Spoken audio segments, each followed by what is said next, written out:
Good morning, everybody. March 26th here today. Another day stuck with the old kiddos at home. It's supposed to be okay out today. A little cloudy, maybe some rain this aft, but I'm going to try to get them back outside to keep the sanity rolling along. Hopefully everybody else is doing the same thing, coping well and all that stuff. No big updates on Corona right now. Again, congratulations to Mr. Todd Crowley for yesterday's video. Winning the free event. Hoping we have events to go this year. I'm sure we will. 12 weeks. We're 12 weeks away this Sunday from season starting. So that's a long time. Even if we got all shut down for a month and 2 months, we'd still got lots of time. Just to answer a question I had about what I'm gonna do as far as this year, we're rolling along. I can pretty much put everything together that I need in less than a week. I could roll the trailer out probably tomorrow if I had to. So no, I will not be canceling. The first tournament's June 21st. So June 14th, check in on me to see where we're at. Because, I mean, obviously, if they're saying by June that we're going to be another couple months, well, then, yeah, we'll have to do something. A lot of it's going to have to do with the towns, too, of what they want. The schedule might have to get adjusted if there's a certain town that is not lifting a ban or whatever's happening. Anyway, we're still, like I said, we're still so far off of that noise anyway, so let's not walk down that path quite yet. But like I said, as for now, we are going to just keep rolling along like we're 12 weeks away from Shootout 2020. What I did this video for today, and I worked the next couple days, I'm going to be working probably quite a bit more coming up shortly, which is a really good thing. And hopefully the people that aren't, I hope you're hanging in tight and doing the best you can, and like people stay home.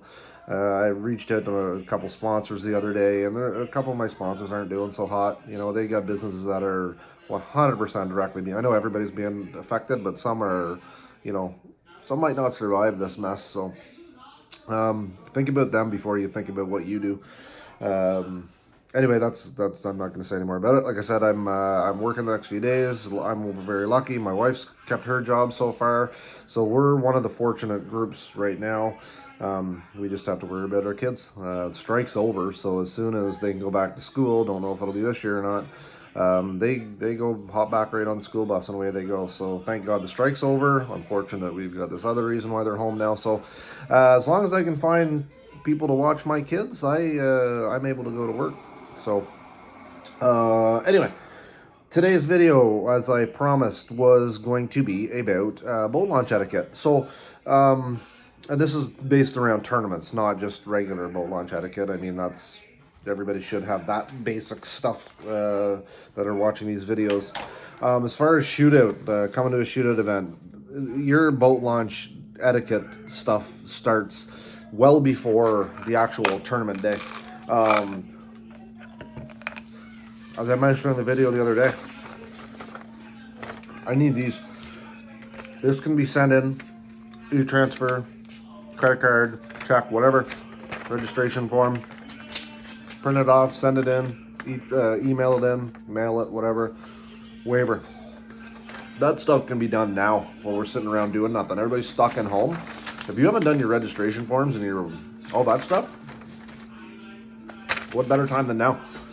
That way you don't have to worry about it. I said that was the perfect example, that one there. They're going to show up tournament morning. I don't even need to see them. I don't even need to see them at all. The other person they're going to need to see is the boat check guy. They'll see me when I call their number. So first off, yeah, get your stuff in order. What isn't included here, which these people did send me, the copy of their insurance. I just got to make sure, I got to see the date on your insurance that you have valid insurance. Other than that, that's it. All that stuff, send me in advance. If you can't, you're likely not even watching this video if you can't run a computer enough to print off your forms and stuff. You still can come and fill out the forms and do all that stuff every tournament morning. Maybe we won't be able to do that this year. could be a restriction on that. Who knows? In the past, yeah, you could come sign up that morning, do whatever. If you know the day before that you're coming and you haven't signed up yet, you still can send it at night. I'll get it in the morning, whatever. We'll go from there. But yeah, please get your paperwork in if you can. The biggest thing, what I'm going to suggest for people that are new getting into this, that don't really know, have your shit prepared the day before. One of my favorite things to do, and I was going to write an article on this and actually send it in, and I thought it was a really good story. I probably wrote this 20 years ago. Was on the favorite time of a tournament is actually the night before. When you're sitting in the motel parking lot and there's all kinds of other boats over there prepping their stuff, or you're at home and your partner's over and you're getting your stuff together, or vice versa, whatever. Everybody in that moment is a winner. Nobody's lost yet. Everybody's got big dreams of, catching 4 or 5 pounders all day long. So everybody the night before is a winner. So to me, that's the best time. So as that is an example of proper boat launch etiquette stuff, the night before, grab a beer or a pop, whatever. Hop in your boat, sit in your boat in your driveway, sit in your boat in the motel parking lot, and prep your stuff. Get your rods tied, get them all ready to go. Go over your boat stuff. Make sure, all the loose ends are ready to go. Obviously you got to have your tie downs and your cover and all that stuff on. But you can, check everything that, oh shit, all of a sudden there's no surprises and you're not stuck in line where you're going to hold somebody up. So get your stuff in order. Make sure that night before you're like, hey, if I had to launch in 10 minutes, am I ready to go? That's basically how you want to prep the night before. That way, when you hop in your truck the next day, you head to the launch, boom, you're in line with everybody else. All you got to do is jump out, pull off your transom saver, your tie down straps, your front tie down, and and get in line. If you got to come see me, make sure you park out of the line. Don't park in the line, have to come see me, have to fill out paperwork. You're only going to slow down the process. So if you got to come see me, find a parking spot away from the line. The line is meant for people that's ready to drop in, not where you're going to tie up a rod, not where you're going to pull your tie down straps off. Have that stuff done. Now, obviously if the line's 20 boats long and you just pull into the launch area, yeah, you can, one guy hop out and get the stuff ready while the other guy continues to drive. But there's nothing that drives me crazy. Hey, sorry about that little edit interruption there. I had a phone call come in. Anyway, as I was saying, when you're coming in the line, there's nothing that drives me crazier than somebody that'll jump out of their truck, run over, come see me, or start dicking around with something, and then there's this massive space where there's like 5-6 boats before the space for 5-6 boats of trucks and trailers, and there's nothing there. I have to shut down what I'm doing, run over and tell the person, hey, move it along. So do us a favor, us as in the organization, as in the other anglers. It's common courtesy. When you're in that line, make sure you're in that line where you're able to move forward as other things move forward. So like I said, if your partner wants to hop out and start getting stuff prepped, that's fine. As long as somebody's still sitting in that driver's seat, able to creep things along. So anyway, that's that process of getting yourself ready. When you're getting into the water, usually that's where we have our boat check guy. If my boat check guy is walking up the line and way up the road, I need to retrain them how to do things, because that's not how you're supposed to do it. The guy needs to stand, my crew guy needs to stand at the dock before you go in the water. Quick check there. You got your jackets, you got all your stuff, your live wells, your kill switch, all that stuff can be done as you're actually sliding into the water. Right in. Doesn't need to be done up by the trailer. Doesn't need to be missed, and next thing you know, you got to call you back in. Right at the dock. As you're putting in, that's when a boat check should be done. So sometimes I have 2 boat check people, somebody standing around, they'll check you up farther, whatever, that's fine. And you just tell the guy down at the bottom, says, I already got checked up top. You might get asked to get checked again, who knows? Don't be pissed off if you do. It's just somebody missed you. It's not that we're saying, hey, you're a cheater. It's just the fact that, hey, you know what, this guy got me, this guy didn't, or the pen broke and they didn't get scratched off properly. I don't know. Who knows why you got missed? But don't be all ticked off that you're getting a second boat check done. Anyway, then when you get into the water, your boat's in the water. Obviously, the other guy takes the boat, takes the truck up to the yard, parks it up there, and then he's got to walk back down. And you got to get him. While you're waiting, if you're the boater, while you're waiting, don't sit right in the middle of the launch. Move out of the way so that the next guy can come in, and vice versa. Keep the process moving through that way. And another interruption. All right, everybody, I'm back again. That was retake number 762. These kids are driving me mental. I got to get them outside and doing some stuff today anyway. As I was saying, after you put your boat into the water, make sure you get out of the way of that high congestion area. Not so far away that you can't see your partner when he comes down, but just far enough away that you're not in there bothering the other guys getting in. You don't want 7 boats around you when you're launching. So, do the same for them. Back off. As soon as you see them coming down and it's clear for you to come in, again, make sure there's not 7 boats sitting in the way. When it's a safe enough area, go ahead and pick them up.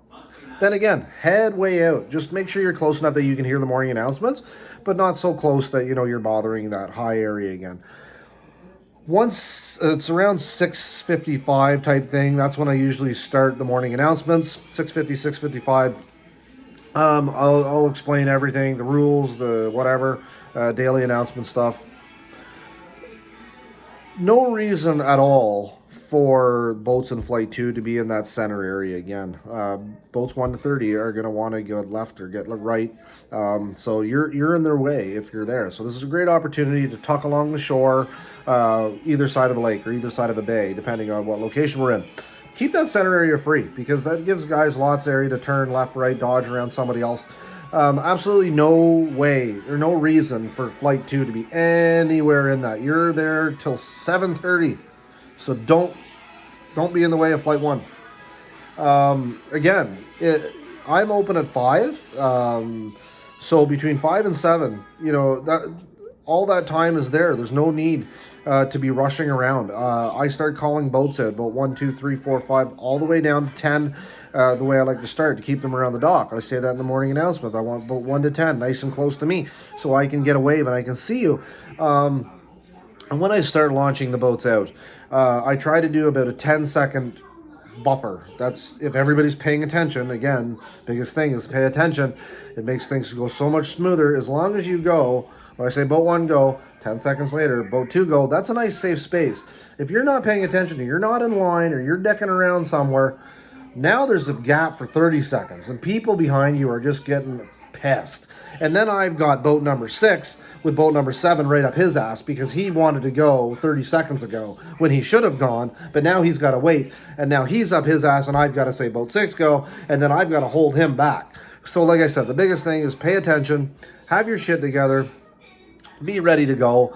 But again, come early, relax. The more relaxed you are, the better you're going to fish. There's no need to be last minute up somebody's ass, pissing them off. That's how you're going to have a bad day. So there you go. That to me is the whole tournament boat etiquette. Right from, again, most important tournament time for you is the day before. Get your stuff in order. Get your prep ready to go. Show up to the boat launch, ready to launch your boat. Get your boat in the water. Get out of the way. Pay attention to the announcements. Pay attention to the boats that are in line. It's always a good idea when you see a few boats around you. Hey, what boat number are you? Hey, well, we can't afford to do decals because you're a different boat number every weekend. I can't give stickers out. They're $1 something a piece, and you need 2 on each. So if we want to do decals, well, yeah, we can do them, but you're looking at an extra $5 a tournament. So no, there's no reason. We've never done it before. So just pay attention. Ask a couple boats around. Boat number you. It's written on your sheet. I wrote on everybody's rule sheet. Boat number 7 or boat 25, whatever you are, it's on there. Talk to the guys around you. What boat number are you? And all of a sudden, say you're boat 7, find boat 6. Say, okay, we got to find boat 6. We're following him out. And it's also good to know who's boat 8 so that hey, that guy needs to be up my ass. So there you go. That's again, that's proper tournament etiquette in the morning. Like I said, relax, have fun. This ain't the pros. We have guys that act like it's the pros. There's not much I can do about it. I try to keep them as calm as I can. Other than that, I think that's about all I can say for this one. I don't know, might be a week to 6 days, 7 days till I do another video. If I can sneak one in, if there's a reason to sneak one in, I will. I don't even know what I'll do the next one for. But anyway, that's it. End of that one. That's a longer one. So hopefully you guys are liking it. I'm still getting 70, 80 views. The followers going up. So like, share, do that whole thing if you're digging this stuff. A lot more stuff I can touch on. Again, if you're watching. Anyway, have a good one. Be safe. Stay home. Stay home. Stay home.